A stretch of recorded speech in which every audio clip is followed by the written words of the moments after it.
Okay, well, it's 4 o'clock, so I would like to call the Planning Commission work session of October 27th to order. Heather, if you call the roll, please. Mr. Charlie? Here. Mr. Granger? Here. Mr. Clee? Ms. Macbeth? Here. Mr. Boswell? Here. Mr. Sokolowski? He's going to walk in the door in just a second. Okay, thank you. You saw him in the parking lot? So I'm coming in the building. Okay. Okay, so this is a work session to look at the Neighborhood Balance Committee report. There's going to be a staff presentation of the report and then some discussion, but just in terms of some place settings, since I know there are members from the committee here. As I'm sure you are well aware, we saw one part of this in a previous meeting and saw it, out of context. And so the point of this meeting for us is to see the whole report and really have a dialogue with some of you who are from the committee to get your input, so that when we see items that are, I guess, influenced by your committee's report in the future, we'll have a better sense of how that whole piece fits together. So Connor is now here, and I will now turn this over to Carolyn for the committee report. Sure. Thank you. Okay, we'll start with the PowerPoint and go from there. So the Neighborhood Balance Committee had 8 meetings over 15 months, starting in September of 2019, ending in November 2020. So this basically is just the timeline.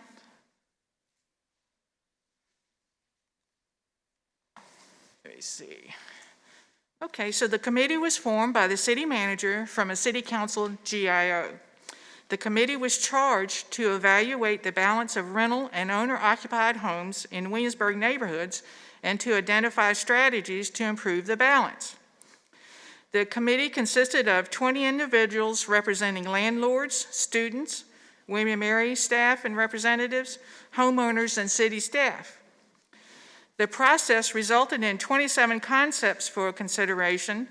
Some options can be done by the city alone, such as ordinances, trash pickup, those kinds of things. Others require partnerships, such as with William & Mary, and possibly other funding partners.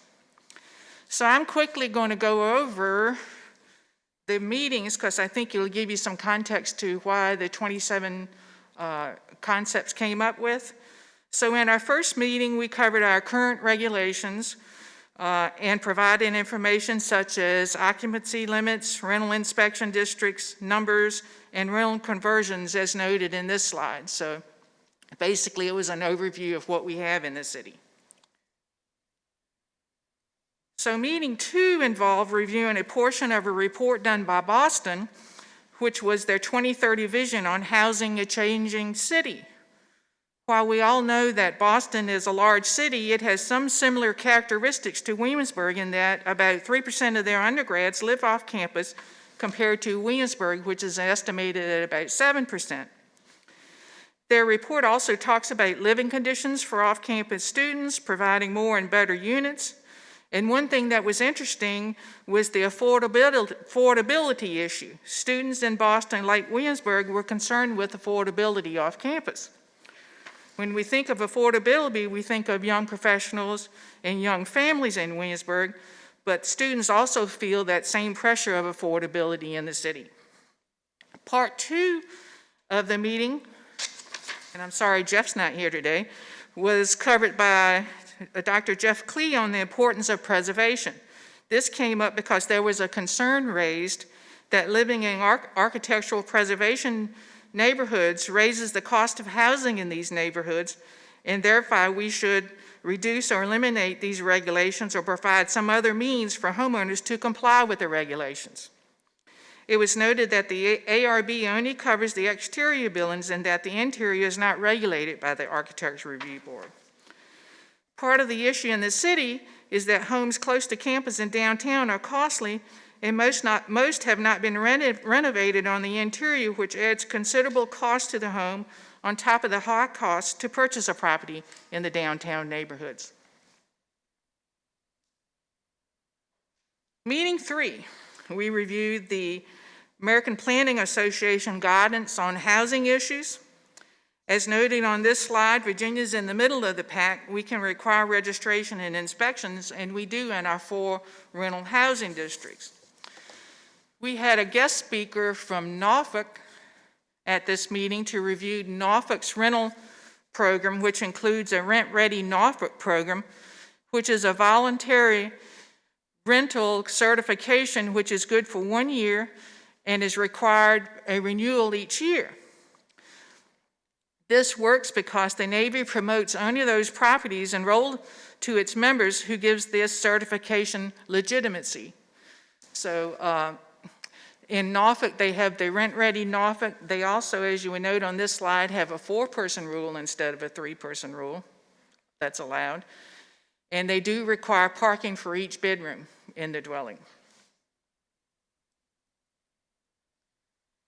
In meeting 4, our guest speaker was from Charlottesville, who reviewed Charlottesville's strategies to include building more affordable houses, for UVA paying for 1 rental inspector, UVA building employee housing, and having an annual report and establishing a policy advisory committee and a policy advisory technical committee.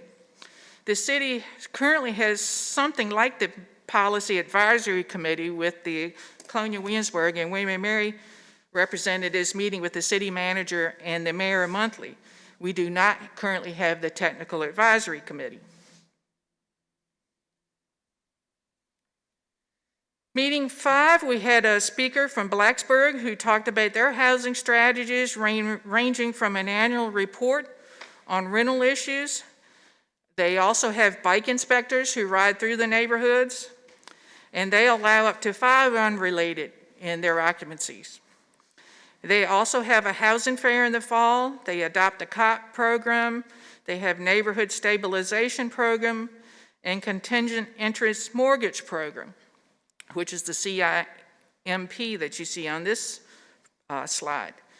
This program is funded by the town and Virginia Tech with a second mortgage with interest and used to buy down the purchase price to make high-priced properties affordable to Virginia Tech, to the Virginia Tech workforce. Meeting 6, we had Ed LeClaire, who is planning director for the State College Bureau of Pennsylvania, which houses Penn State, and he talked about their regulations to include student home license, collegiate overlay district, a 10% inclusionary requirement for new houses, a community land trust. They also have a fraternity zoning, and they have zoning staff and nuisance property ordinance. Their nuisance property ordinance is a rental permitting system that is based on points. So violations are given based on their degree of significance, and if a property exceeds the allowable points or more than 3 points has been obtained in a 24-hour period, the license is subject to suspension. And the suspension could be 3 months, 6 months, or a year, depending on how severe the violations are. So they use this sort of as the carrot and stick approach to allow housing. Meeting 6, we talked about the middle-class home buyer and how they are being priced out of 7 of Boston's 15 neighborhoods, which is similar to what we have happening in Williamsburg when you look at the affordability chart on this slide. We also had Chip Dix as our guest speaker, who reviewed the Virginia landlord-tenant laws. And as you can see, the affordable housing unit, we looked at the median family income at 60, 80, 100, and 120%. So it gave you a cost range. And this will be important later on because you'll see this come up with one of the concepts. Meeting 8, we reviewed the 4-person rentals to include address, ownership, and value. The city assessor also evaluated the 4-person houses with their sales and how their effect on value, which is shown in this chart that was included in your packet. We also provided the owner and non-owner occupied information for neighborhoods. So as you know, after that, it was presented to council. What I'm going to do here before I give you what the neighborhood balance recommendations are is I'm going to go over the 27 concepts because I think that'll help you with how they got to what they got to at the end.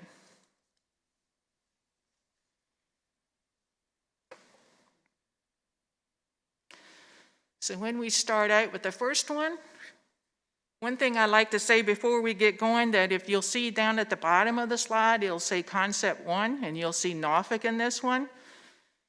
And then you'll have the implementation and the impact years. The concept was basically coming from which jurisdiction or which person that we saw over time as to where that concept originated from. The implementation and the impact are basically what staff estimated would take us, how long it would take us to implement it, and how long we thought the impact would be. So just keep that in mind as we go through those.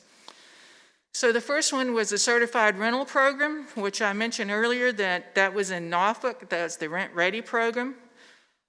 We could do that in the city. We thought that we could start that and do it in a year. We would have a group that would get together and sort of form that program with different staff individuals. So we could use 4 criteria to determine acceptance. We would do the 1-year certification. We would do this in conjunction with William & Mary to help promote only those properties enrolled to students and parents, given the certification legitimacy, just like Norfolk does it with the Navy. We would need William & Mary to get on board with this and help promote this, and I think that's something we can probably do. Number 2 also came from Norfolk. It was to enforce regulations on occupancy limits. We have code-compliant staff to do that. The idea was, I think they have in Norfolk an individual who's on duty at night to do night inspections, so that was an option on the second shift code compliance inspections. Our inspector staff conduct inspections and handles violations, and an additional inspector or paying for occasional after-hours work could help identify violations, but might be viewed as overly aggressive step by many in the community. So that was one option that came from Norfolk.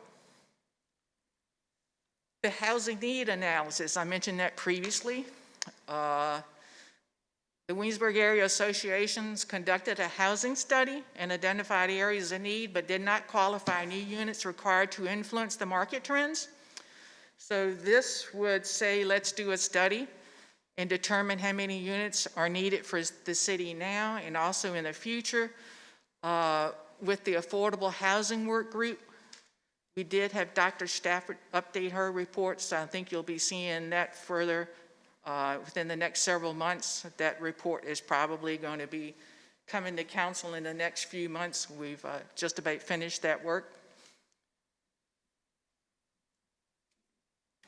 The Planning Advisory Council, that is another one that came, as I mentioned, from Charlottesville.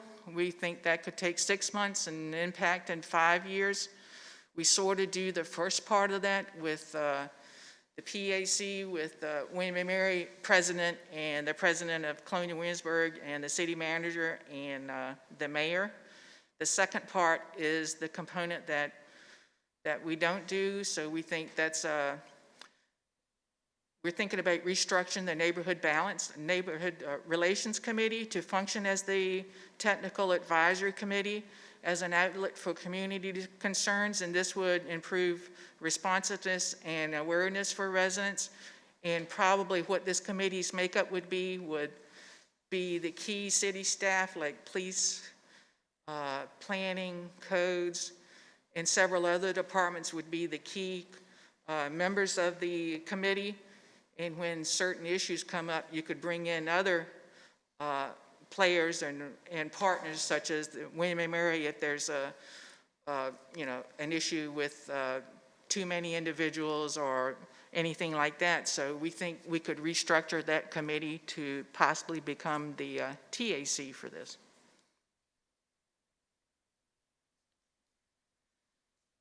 As I mentioned Previously, the concept number 5 came from Charlottesville, where they have in Charlottesville a university-sponsored inspector that goes and does inspections. We do this currently with our building department and with our zoning administrator. Adding another inspector is likely not required unless a second shift inspector or additional after-hours work is desired. And you can see on here the cost of hiring additional people. University and sponsored employee housing, so that's also out of Charlottesville, and that's a step that they took to include working with the community to address issues such as wages, affordable housing, and access to health care. In 2020, they announced a plan to construct 1,000 to 1,500 affordable housing units that would be open to employees and community members in Charlottesville. In Williamsburg, of course, William & Mary is now working on a new strategic plan, and the city hasn't been invited to participate in some of the work groups. Questions concerning housing for employees have been raised, and perhaps a strategy could be for stronger partnerships with new housing for both students and employees, especially with the mixed incomes. This could meet two goals and create a workforce unit in student housing outside of the neighborhood. So that's concept number 6. Number 7 also came from Charlottesville and Blacksburg. The annual town gown report. We currently don't do that, but we think that's something that could easily be done, and we could rely on as you can see, an annual report would provide a stronger venue for communicating success and acknowledging areas of need. So we think that could take a year to implement.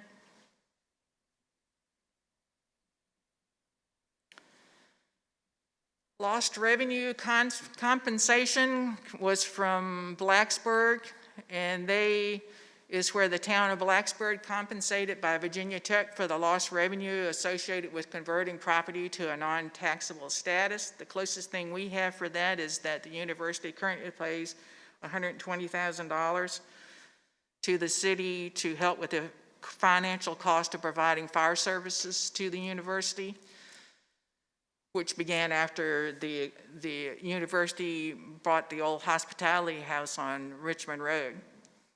So the tax due this year for that property would be $151,703.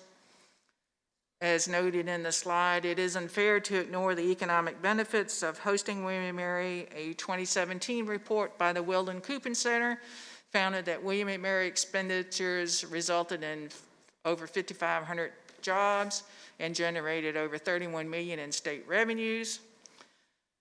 We also would note the current fire service payment is dated and should be revisited, and comparisons of the process from other university and city contracts in the Commonwealth could be helpful to that process.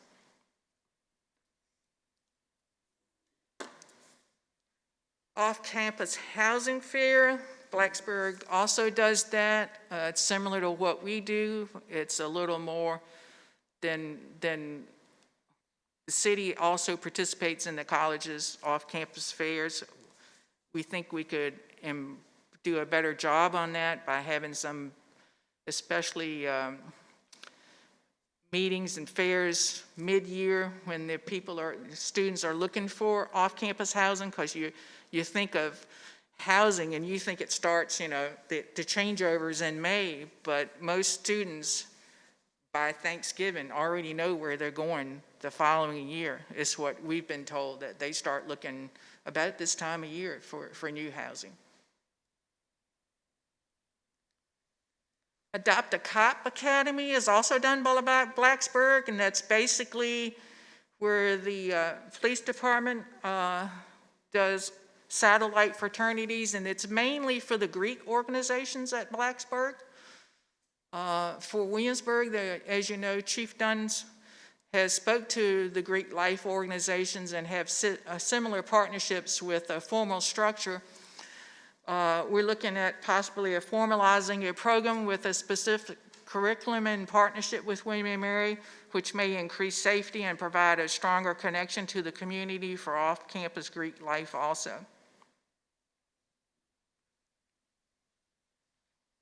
Student accountability, that's the town of Blacksburg has worked with Virginia Tech to establish a strong connection between community support and the students' code of conduct. Students at Virginia Tech are held accountable for actions on and off campus to include online. So the William & Mary Code of Conduct states that students will be held accountable for conduct off campus, but qualifies it as when the conduct adversely affects the university community and the pursuit of its objectives. The code goes on to stipulate violations of law that involve a threat to public safety, general, or found to be conduct adversely affecting the university community. The difference between in policy and William & Mary allows the dean of students to decide when the code of conduct will apply to off-campus actions. As noted here, President Rowe has embraced holding students accountable regardless of the location. The current community commitment is evidence of the current administration's willingness to support community needs. Number 12, Neighborhood Stabilization Program. Blacksburg has created a neighborhood service office to work on neighborhood issues. One program they manage is the neighborhood stabilization. Blacksburg is entitlement community and receives an allocation of CDB block grant funds from HUD each year without competing for a specific project or application. The bulk of the allocation is approximately $425,000, and it's used to purchase homes in downtown and the university adjacent areas and transition them to owner-occupied affordable housing with an 80% AMI. The program's goal is to complete 8 such transfers in the next few years. As of our meeting with them, they had completed 4. And when it comes to Williamsburg, currently the city does not have a neighborhood stabilization program or similar process. The city is not entitled to CBDG funding annually and would have to submit an application each year. And as we all know, that application process is very competitive. The cost of such a program would make progress slow and make grant funding challenging to receive.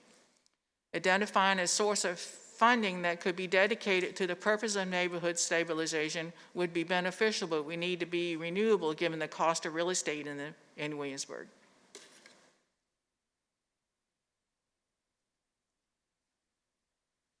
Contingent interest program, also from Blacksburg, is a housing strategy under development. Similar to our NBC process, the community meeting for BBB was held in 2019 with the second meeting in June. Unlike NBC, the BBC is focused on green building strategies and affordable housing specifically. One of the interests is contingent interest. This is the process of offering a second mortgage where interest-only payments are made with a reduced interest rate. This allows portions of the home's closing costs and fees to be satisfied by a lower interest loan. The unpaid interest amount and the rate itself is contingent upon the home's increase or decrease in value. Upon sale or termination of employment, the principal and unpaid interest are due. In the Williamsburg application, the city nor William & Mary currently offer employee housing purchase or loan assistance. Such a program could be established if a source of funds were identified or a lending partner was willing to engage. The impact of the program in Williamsburg is difficult to gauge. However, lower rates were offered and principal payments not due, it could reduce the initial market entry cost. Another application would be finance and renovation costs beyond the initial purchase. As you know, in Williamsburg, it's not just the housing cost of purchasing it. A lot of the houses, especially those downtown and close to campus, need renovations such as new kitchens and new bathrooms and new heating and cooling systems. So that's another.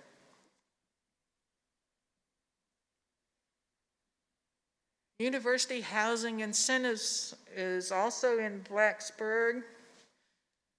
Many universities use these strategies and programs to include 5% of a home purchase or $8,500, monthly payments totaling 20% of the purchase price, down payment assistance. Those are all strategies that universities used as housing incentives for their employees. Where available, these programs have proven to be very desirable, and their effect on creating university employee housing is in an existing housing market. The challenge, as we all know, is funding, availability, and staffing. Identifying a source of funds or a willing lender partner is challenging for such programs due to limited returns and lack of available properties. Such programs can be powerful recruitment tool, but will need a new influx of higher wage workers in Williamsburg neighborhoods. These programs are not typically beneficial to or available to low-income employees. Repurchase program. This program is also something Blacksburg does, which is provide for unit reentry into university housing at a lower cost than a typical purchase, and offers a new approach for university-owned workforce units. In Williamsburg, the city currently operates a small workforce housing program using city-owned housing stock, in which most of these units are located in York County. The city actively considers new units for the program, but does not so due to the cost of housing in Williamsburg. As you know, it's pretty expensive to buy housing in Williamsburg. Funding for purchase and repurchasing program is challenging when units are costly because the program is exhausted before having enough mass to be impacted.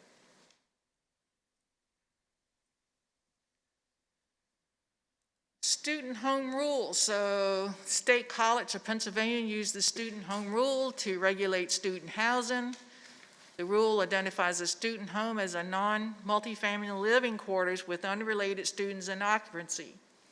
These uses are required to be licensed and must have a minimum separation of 650 feet from owner-occupied single-family uses in certain zoning districts, and the occupancy is limited to 3 unrelated individuals. The city, as you know, currently regulates student and rental housing, generally using occupancy limits alone. Occupancy is limited to 3 persons with a special permit available to 4 individuals. Adding rental housing as a separate definition and a new use in certain zoning districts could occur with action by Planning Commission and City Council. Requiring a license, inspections, and separation from other units will require action by the General Assembly. These steps would make it more difficult for owner-occupied single-family units to rent a room as an income source.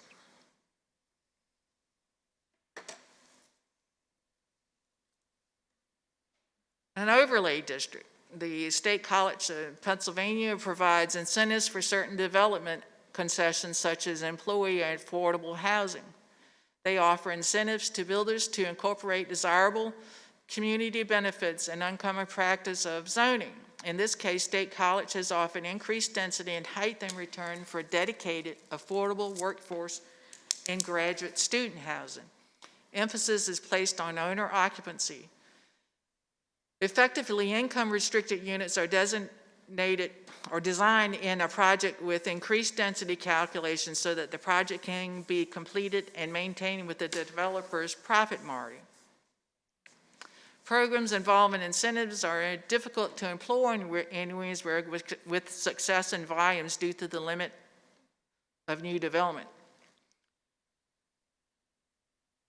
However, towns and cities with developed cores accomplish this by allowing extra lots to be split, creating 2 small homes where one can be used by the owner and one as a rental. This is difficult to imagine given the preservation requirements for many of our most desirable neighborhoods, but providing density and height bonuses is a proven strategy for redevelopment and new development alike. Having the bonuses in the city code versus being application-based means it's easier to attract interest in such projects. Identifying zones where this type of development is desirable also helps attract new units. Community land trust separates the land and improves the cost of a property. When a property, particularly a current rental, is known to be entering the market, the land trust purchases the property and then uses a long-term land lease for the buyer to purchase the home. The trust restricts the property for owner-occupied uses only. As mentioned for Williamsburg here, land trusts are employed nationwide to accomplish affordable housing projects in this manner. The need for affordable projects is for the public to buy down the project's overall costs. By lowering the developer's land acquisition costs, building materials, lending, or permitting processes, a community can make affordable development to the private sector. The challenge, again, is funding the trust. In many cases, the trust has an initial endowment from the community, is sustained by market rate development fees, or is granted reoccurring funds in the form of impact payments.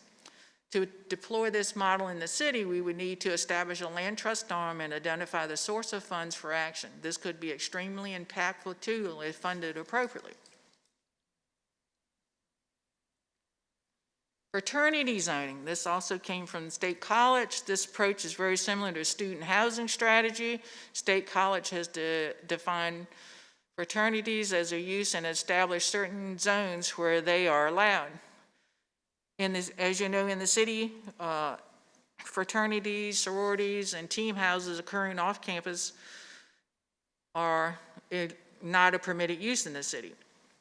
Creating a zone for these may incentivize the use of the use, but the key question would be, where can these uses be accommodated? When you look at the city, we think this is unlikely to be as impactful as others. Additionally, the process of deciding on an acceptable location may prove impossible given the neighborhoods close to William and Mary. Nuisance property ordinance is a tool that helps enforce the community standards within the rental community. As I mentioned previously, it uses a point scale. Once you reach a certain amount of points, you could have your license suspended for a certain amount of time, anywhere from 3 months to up to a year, and sometimes even 3 years. Currently, the city does not have the legislative authority to regulate rental properties in this way. The city would need to seek a pilot program authorization from the General Assembly to do this. The difference between us and Pennsylvania, of course, Pennsylvania is a home rule state and Virginia is a dealing law state. Inclusionary zoning is a practice requiring a certain percentage of new units in proposed development to be income restricted to define the percentage of the AMI. State College requires a developer to provide 10% of the proposed units as affordable, and they had defined affordable from 60 to 120% of the AMI. In return, they get density increase by 1 unit for each affordable unit provided. Depending on the project's characteristics, 1 additional story is allowed for vertical construction. So a way to get that is sometimes they increase the height regulations in that area to allow for more units. Inclusionary zoning could be done in Williamsburg. It's difficult to imagine for some due to the limited space for large projects. However, even in small numbers, such ordinances are successful providing new restricted units. One reason for its success is the flexibility is allowed satisfaction of the requirement. Most communities allow a payment in lieu, which can fund a myriad of affordable housing programs similar to some of the ones I talked about earlier. This is likely where such an ordinance would be helpful. It could be a source of funds for a land trust or further redevelopment and housing authority workforce unit acquisition. 4-person allowance moratorium. This is basically on the top part of the slide. This was suggested by a member of the Neighborhood Balance Committee. The top part of the slide basically gave the occupancy allowed from 1947 to 83. It was 1 or more persons. From 83 to 91, it was 4 individuals. From 92 to 2009, it was 3 individuals. And from 2009 to the present, it ranges from 3 to 4. So Basically, the four-person moratorium, you know about that. We adopted a 3-year moratorium a few months back. There was also a recommendation from the committee to repeal the four-person allowance. So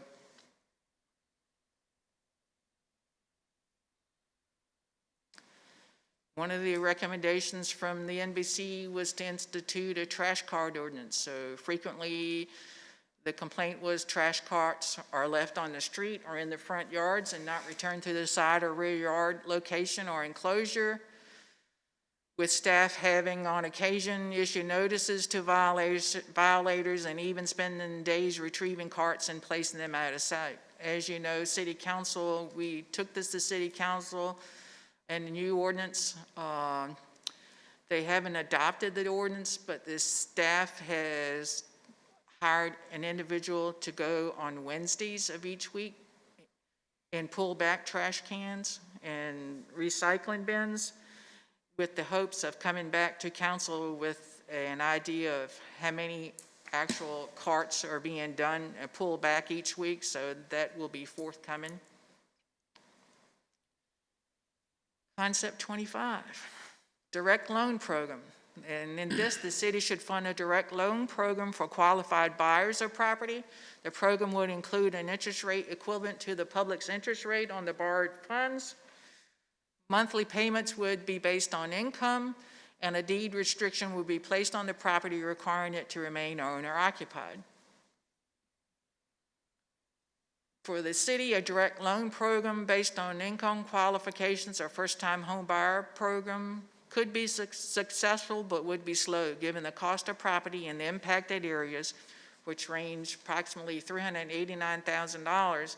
The funding would be substantial. Alternatively, fewer loans could be provided or the rates could be blended to allow the public funds greater application. Staff would be required to manage such a program or a third-party administrator.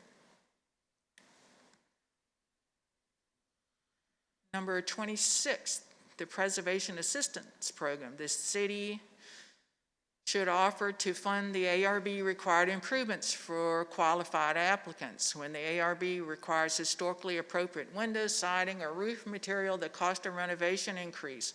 The city could fund a program to provide the cost of such renovations for first-time home buyers or based on income requirements to make these properties more accessible to lower incomes.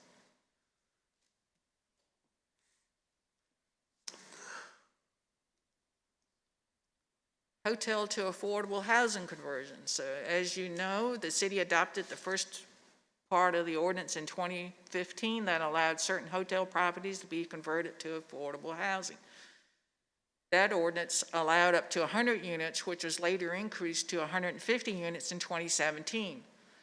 To date, 2 properties have been completed using 142 of the 150 units that were available. So the recommendation from the NBC was the city should increase the available units so that additional conversions can occur. So with this, staff looked at it, and one of the things we think is important if we allow more units for hotel conversion is to think about should be given to requiring affordable rents based on defined income levels. That's one thing that we didn't do in the current ordinance, and we think it's important to look at that whole ordinance and make sure that we do rents based on defined income levels, and an annual report should also be done as part of that consideration. So with that, sorry, it keep pulling on my mask. It keeps wanting to suck in. So. You gotta be able to breathe. So with that was the 27 concepts. So then I'll go into the neighborhood balance report. So that one of the last meetings of the committee was they were to look at the 27 concepts, and they were to take the concepts and vote on those and put the top 10, each individual put the top 10 of their choices into short-term, and then look at the whole 27 list again and put them into long-term concepts. So that's what they did. And for the short term, this was the way the outcome came after they did their scoring. So what's to note on this is the green line is the percent of voters who ranked the concept. The blue line is the average ranking for those who voted for that concept. So as you can see on this slide, you got the certified rental program, the trash card ordinance, the annual town gown report, adopt a cop, and the nuisance property ordinance were the top 5 ranked based on ranked on the concept for the percentage of voters. As you can see, the average ratings were different for some of the other ones based on the blue line. So for short term, the committee recommended the certified rental program. And I'm not going to go back through the slide, we covered it. That's basically the Norfolk's Rent Ready program to develop something similar. They also recommended a trash card ordinance, the annual town gown report, the Adopt a Cop Academy, and the nuisance property ordinance. Those were the top 5. For the long term, they recommended the Community Land Trust, the Preservation Assistance Program, the Direct Loan Program, and the Inclusionary Zoning. And of course, the affordable housing conversion for hotels.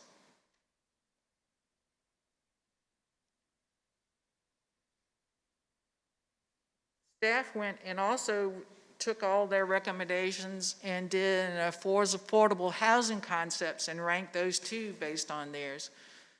And for that, the Community Land Trust, the Housing Need Analysis, the Direct Loan Program, the Inclusionary Zoning, and the Hotel Affordable Housing Conversion were the tops.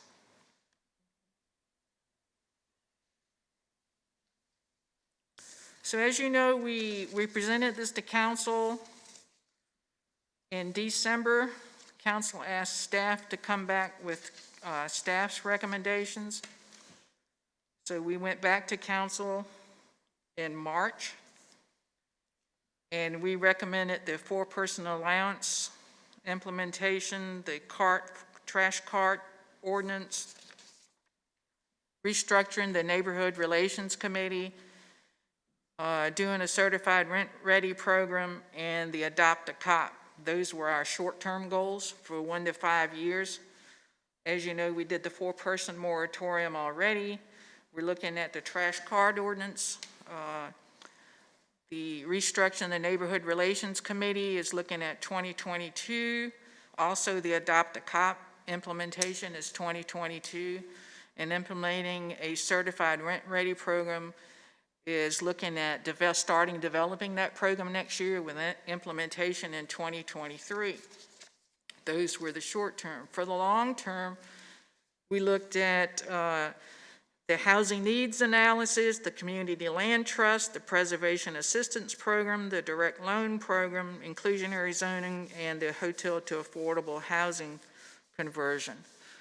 And a lot of those recommendations basically were passed on to the affordable housing work group. So I think in the next couple of months, that work group will be reporting out to City Council with their findings. We did get Dr. Stafford to update her report, the housing need analysis, so that will be coming to Planning Commission once that's finalized. And so that part has been done, so it's all been a process, and this Neighborhood Balance Committee has really tied into the Affordable Housing Committee because of all these different recommendations. And that's all I've got to say. If you have any questions for me, I know individuals from the Neighborhood Balance Committee are here. And hear something from them. Oh, wow, thank you. That was a lot. Yeah, breathe. Take a breath, get a drink of water there. Okay, so are there any questions of Carolyn at this point?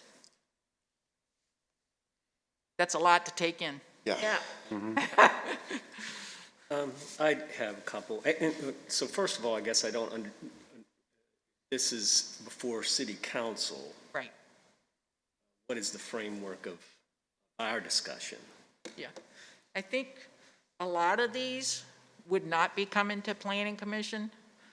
You would probably see the ordinance changes, of course, the hotel conversion, because that requires an ordinance change. If you want to do inclusionary zoning, that of course would come to planning commission. Of course, you had any changes to the zoning ordinance comes to this body, unless city council sends something else along to you, like the trash card ordinance. That's usually done in the city code.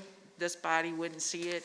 A lot of the recommendations also, some of them have, the university has to think about if those are things that they want to do. It's, of course, the city can't require the university to do anything, but a lot of those recommendations were talked about that, and it's what other jurisdictions have been doing.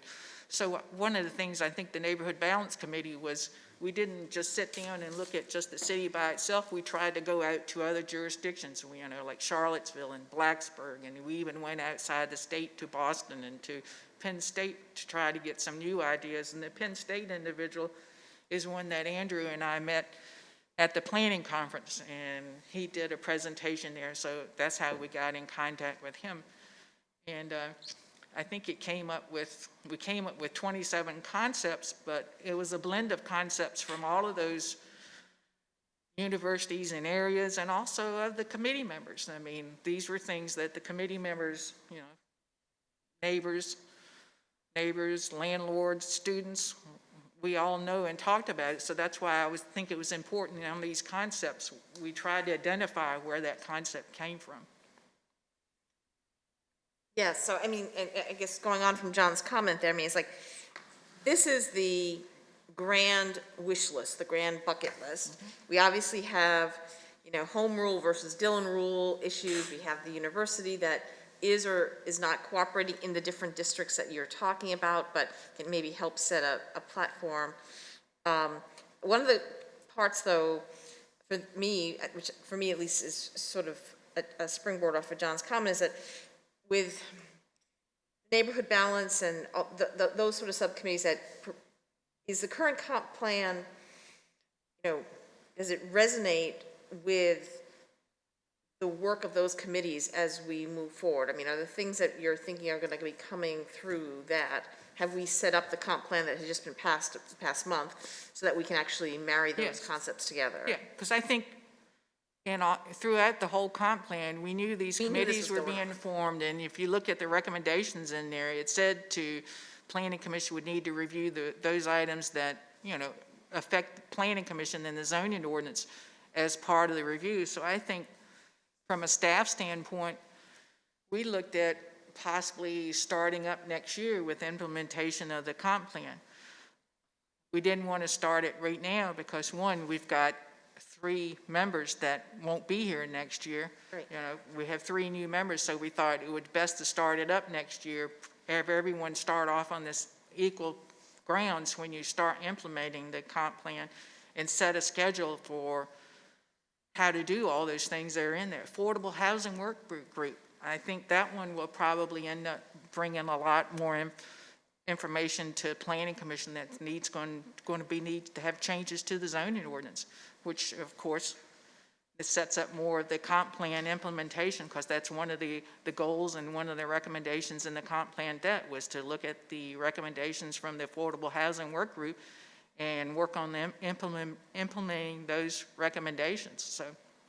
So I think even though the comp plan has been 3 years in the making and getting it's laid all the groundwork now for another couple of years at least of implementing the recommendations on the comp plan. So the work's not over. The work is actually starting to begin once you get your comp plan adopted.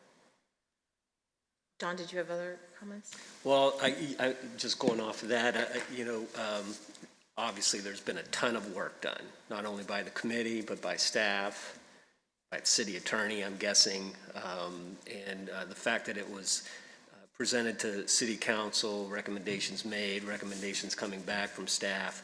I think for us, we learned of this primarily when the 4-person moratorium issue came up, and it was sort of in a vacuum for planning commission because we hadn't really had an opportunity to review and analyze and comment on the plan or on the report. And so from that standpoint, and that's how it came to us previously. And I guess now this is more informational to us going forward. Yes. Yeah, right, and I mean, this is a work session, there are no agendas, items of it on the agenda that are, something to vote on or anything like that, but is really providing us with that work session material so that we have this information in I think, a more layered perspective than we had when we were just being asked to review this, basically one line outcome. Yeah. I think it helps contextualize where these recommendations are coming from. I mean, we know all the members of the Neighborhood Balance Committee, but to know that these are based on things that are being done in somewhat comparable cities, I think we have to kind of segregate out the home rule states and realize that that's very wishful thinking for us. We're probably not going to get a lot of those things. Yes. But some of the others, I think, and as you said, I think the ordinances are likely to come through us, as we had the short-term rental, for example, was one that we dealt with, and council usually asks us to jump in on that. So I think having this explanation step by step is really helpful for us. I don't think you'll probably see the same type of thing when the Affordable Housing Work Group Committee gets reported out, because it's similar to this, and a group of individuals in that also. And I think it's good to know the background so that you know how we got there, and then you can, I think, develop a path forward on how you want to tackle each of those. Just thinking logistically, it's been helpful. We've had joint sessions. To Mr. Tarley's point, this kind of popped up on us, and we had not had the benefit of this level of a report. So if staff can make sure that we're in the loop, so we can, right. So you don't have to go through this too many times, this kind of thing too many times, or your successors don't have to go through this too many times. I think this is a nice opportunity to look at some things that can, I guess, be a little bit of a carrot and a stick in zoning, because if some of these projects are instituted that wouldn't be coming before us for zoning matters, like a second shift rental inspection, that wouldn't come to us. But if there is someone who 1 day a week assigned to work a random time to do these rental inspections, it might take some of the pressure off, so that another zoning issue wouldn't have to be created with the setbacks and some of those policies. I think they can prevent some zoning issues from having to be dealt with. And the increased engagement with the campus, and the notion that the college is going to perhaps strengthen the reach or the grasp of the college as far as off-duty or off-campus conduct, is absolutely an honor code situation, as opposed to some policies that have been implied in the past as, well, it's off-campus, it's not an issue. So with some of those programs going into place, it can, I think, alleviate some zoning opportunities that might have additional consequences that would be long-lasting, some good and some perhaps not so good, and some certainly expensive.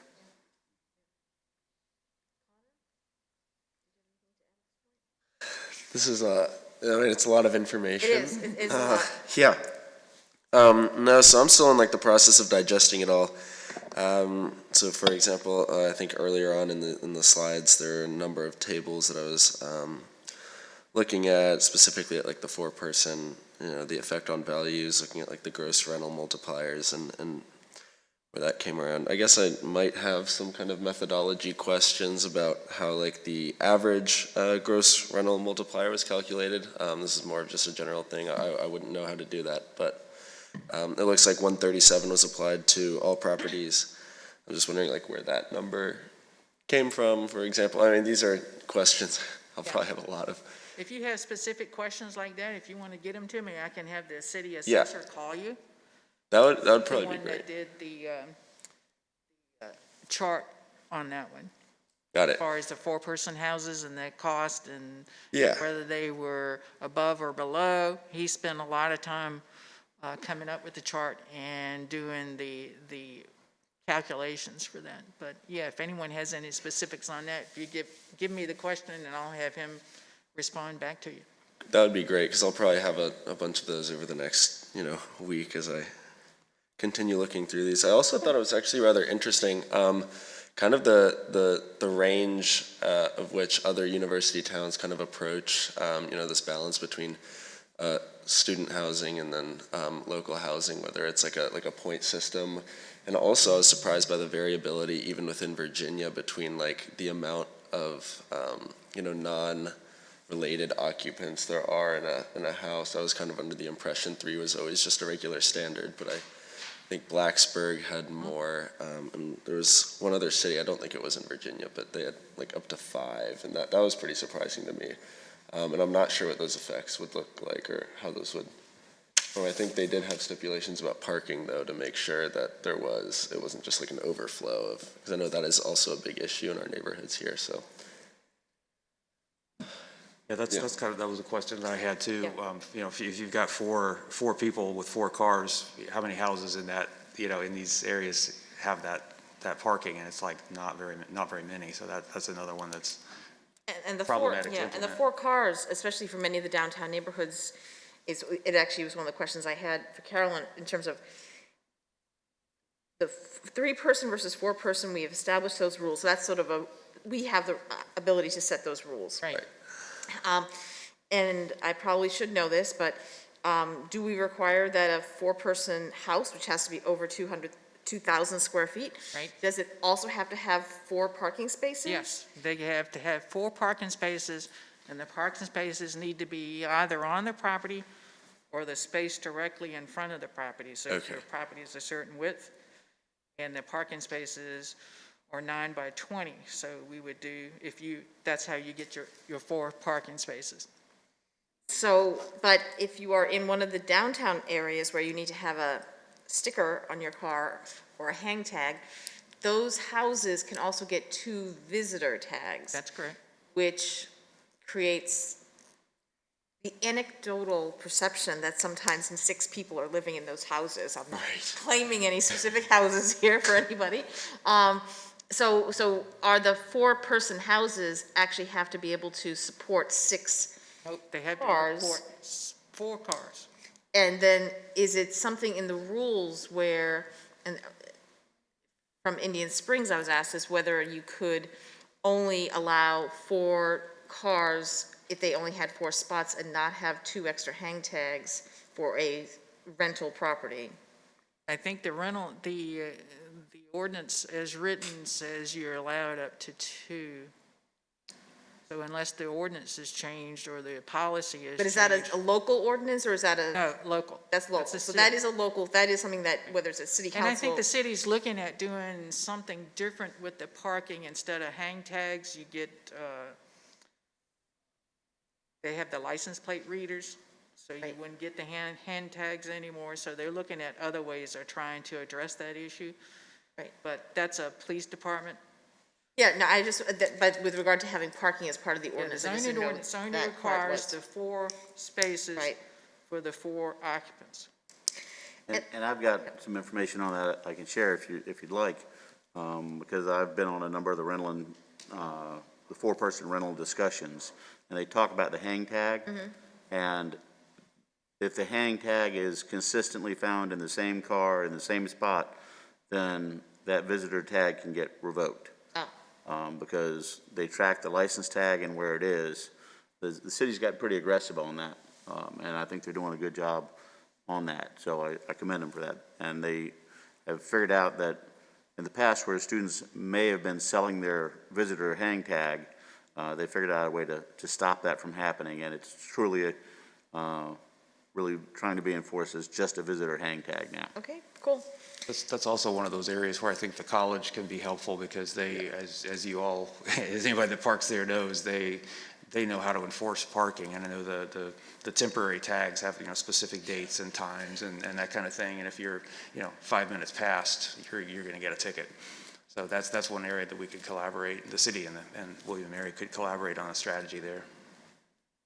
Right, and on a collaboration there, somebody who pays $500 a year to park to go to my office, I think that's, also sort of the friction is that a student parking pass is in excess of $400. If you can get a hang tag that's $50 and park in the neighborhood, there's a disincentive, an economic disincentive there. But for another day, but I was just wondering where that fit. And then a different piece of the presentation, I'm sorry, I don't remember which concept it was, but is that project development overlay of like having what would now potentially be a detached garage that could be converted to a small residency. Is that something that is an us decision, or is it a Dillon rule decision? Because we've talked about that with the comprehensive plan a couple of times. The Affordable Housing Work Group is looking at that. They're looking at, I think it's called soft density. Yeah. And so they're weighing that. In that report, one of the concerns with that is I might be an owner and I rent a room over the garage, but how do you keep the ownership requirement when the property sells? Right. And then you're back to the same issues that you just talked about as far as parking. How much parking can you put in a neighborhood, and when you start converting the units, you're adding more parking. Yeah. So those are all things that you have to look at, and I don't think you'll see that come out of the Affordable Housing Work Group Committee. Yeah, there's been a trend, at least reported in some of the national newspapers, of cities eliminating the single-family zoning to make there be more affordable housing. Right. They've taken houses and turning them into duplexes and triplexes and fourplexes. Okay. Comes with that, then you've got to create more There's parking. other issues. It's a You've got slippery to slope. take up, and as you know, in Williamsburg, when you've got to create more parking, it's either got to be in the front yard or the rear yard, which then you change the aesthetics of a community pretty quick too if you start taking up front yards and putting in 3 or 4 parking spaces. Right. So all of those things weigh into decisions. I also had a quick question about, the city doesn't have the legislative authority to pursue like that nuisance property ordinance, Right. but I was wondering like what exactly, where do the powers of the city stop? Since we're a Dillon rule state, we can only do what the state allows us. So in order to do something like that, we would have to go to the General Assembly and ask them for Right. permission to do that. And like what would be allowed? Like what kind of enforcement is allowed through the Dillon rule? It's essentially the current methodology that we use for rental inspections. We Okay. don't, and nuisance abatement, we have a property maintenance inspector that handles that stuff. But to get to the point where I think it was Penn State is, we would need additional legislative authority. We went a few years back and got the legislator to allow us to do rental inspections. And so we have rental inspections for 4 districts in the city. 2 of them are adjacent to campus, one on Jamestown, Richmond Road. The other one is, I want to say Capitol Landing Road area and over by Powhatan. So there are 4 areas that we can do rental inspections. And the basic principle for that is you're looking at life safety issues.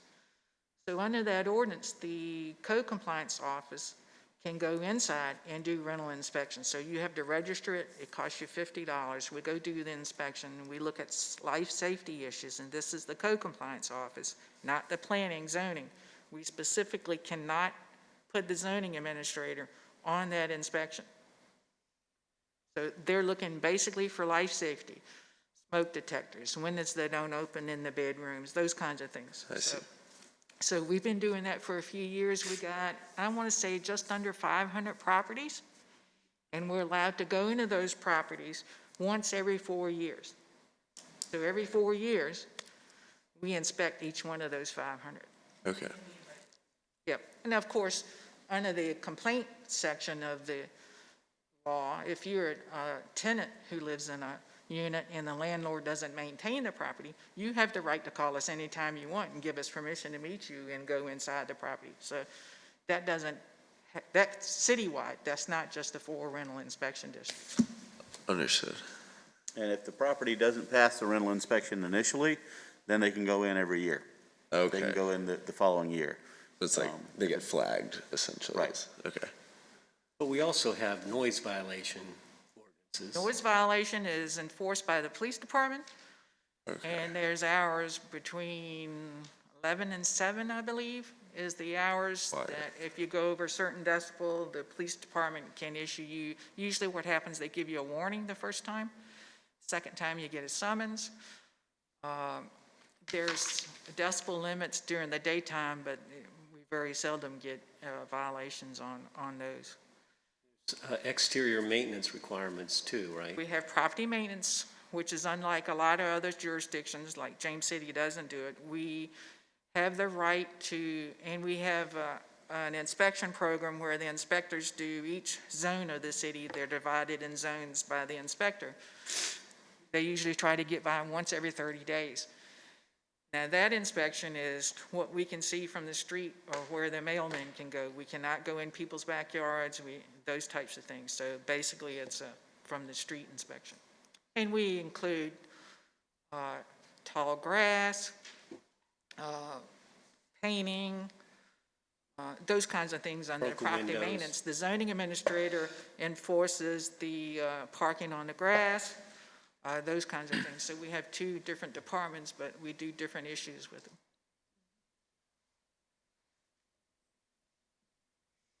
Okay, I feel like we're sort of running out of steam up here, so I guess I'd like to open up the discussion, have an open forum that we did ask, well, invite the public in general, but also ask members of the committee if they wanted to engage in this discussion. The setup of this room doesn't really do well for engaging in the discussion, but people want to come forward and say whatever you wish to come forward with, but also if there's something that you think that we're missing, I would really appreciate that, because obviously you all had 8 meetings over a year and a half to work on this, and we're trying to, drink from the fire hose here. So if someone would like to come forward, I'd be happy to entertain someone. If you do, please state your name, where you live. Thank you, David. Something from the community, I think, Thank you. and encourage others. My name's David Crambuel. I live at 206 Harrison Avenue. I've lived here now 51 years on both sides of the campus. I think what's important is to simply think about Williamsburg. I mean, this whole issue is it's very interesting and very important, and we have to keep in mind who we want to be and at the same time service all the people with variable incomes. I totally support that. But it's complicated because we are a historic site in the world, actually. And the Colonial Williamsburg part isn't just the preserved part owned by the Rockefellers and the Foundation. It's the community around it, which is why we have architectural preservation and all sorts of things, which make it more complicated when you have an older house like mine built in the 20s, and the windows are wood with sash and all that sort of thing. And it's the whole ambiance. And when you go to a tourist town, you go to Carmel or you go to Healdsburg, where I used to go every year till the last 2 years. It's a whole sense of the area, not just the Colonial Williamsburg. So we need to think about a balance. And of course, we need to have a balance on any street in any area with different groups of people with different incomes if we can. I mean, I think that's ideal, which is why I've always lived within the city. So we need a balance in terms of the number of students living on the street and the number of permanent residents and the number of people who have young children and so forth, and try to make it so that all of these things are possible to have happen, which is why I'm very concerned about the $1 million auction for the properties on what is the Spotswood Golf Course. So it's just complex, and we need to, and I admire you for being on this committee and thank those who are retiring for lots of time, especially Elaine and of course our fantastic person Carolyn. And there's not much more to say about it because we can't just focus on one thing. So it's all of these things. Personally, I think what's very important to keep in mind is the downtown business, which is the driver for our economy, is really driven by the people who live close to it, i.e. can walk. So we need all kinds of income levels to support that. And along with, I mean, they need to be the kind of people who want to live with this mix. I mean, if you want to live with a certain income level, we have those communities. I personally don't choose that. And so there aren't any simple answers. So affordable housing, it needs to be dealt with in the context of our size and our mission and what we want to look like. And we do the best we can. We're not going to be able to do everything because we don't have a lot of land. We're a fixed size. And so we just have to be careful in doing the best we can. There is a lot of land, though, I'll point out, owned by Colonial Williamsburg. And it's within the city. I don't know what that percentage is, but it's large. And my personal feeling is it needs to be very carefully planned. And the city ought to be hugely involved in it. And that's something that I hope will come up in affordable housing, because I know it's private property in one sense, but that's what government's for, to deal with how property is developed, because we live in a society where most property is privately held. And so I just am happy you seem to have a balance and you're interested in achieving these goals, and I personally believe that the income inequality in the country is serious, and we have a workforce that we need to be able to have live near here and have a decent life. So this does need to be a priority that we're going to address in the next several years. So I commend you on that and feel that the challenge is complicated, but we'll meet it. So Thank you, David. Does anyone else like to come forward?